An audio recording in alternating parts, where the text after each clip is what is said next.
ইন্টারনেটে কিছু মহাজ্ঞানী ঘুরে বেড়ায়, যাদের নিজেদের ঘরের ফিউজড বাল্ব ঠিক করার যোগ্যতা নেই, কিন্তু কমেন্ট বক্সে এসে এমন ভাব ধরে যেন মহাবিশ্ব সৃষ্টির সময় তারা গডফাদারের চেয়ারে বসে পপকর্ন খাচ্ছিল।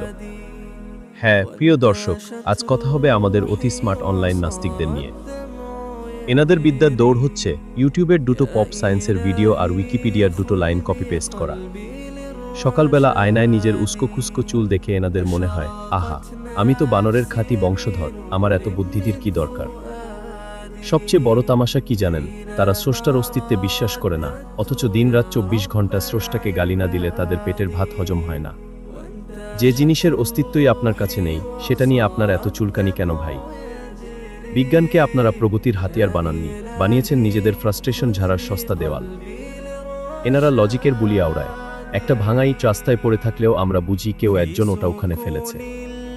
অথচ এই নিখুঁত গ্যালাক্সি, কোটি কোটি নক্ষত্র আর মানুষের জটিল ডিএনএ কোডিং, এসব নাকি এমনি শুট করে শূন্য থেকে লাফ দিয়ে চলে এসেছে।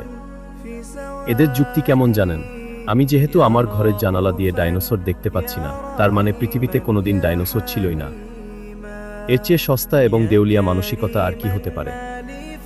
দিন শেষে এদের অবস্থা হচ্ছে সেই অবাধ্য বাচ্চার মতো, যে বাপের হোটেলে ফ্রিতে খেয়ে বাপের পকেট থেকেই টাকা চুরি করে রাতে ড্রয়িং রুমে এসে বাপকেই বলে, আমি তোমাকে বাপ বলে বিশ্বাস করি না, লজিক্যাল প্রমাণ দাও।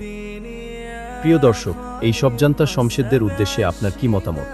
কমেন্টে ধোলাই করে যান, আর ভিডিওটা শেয়ার করে তথাকথিত মুক্তমনাদের একটু আয়না দেখার সুযোগ করে দিন।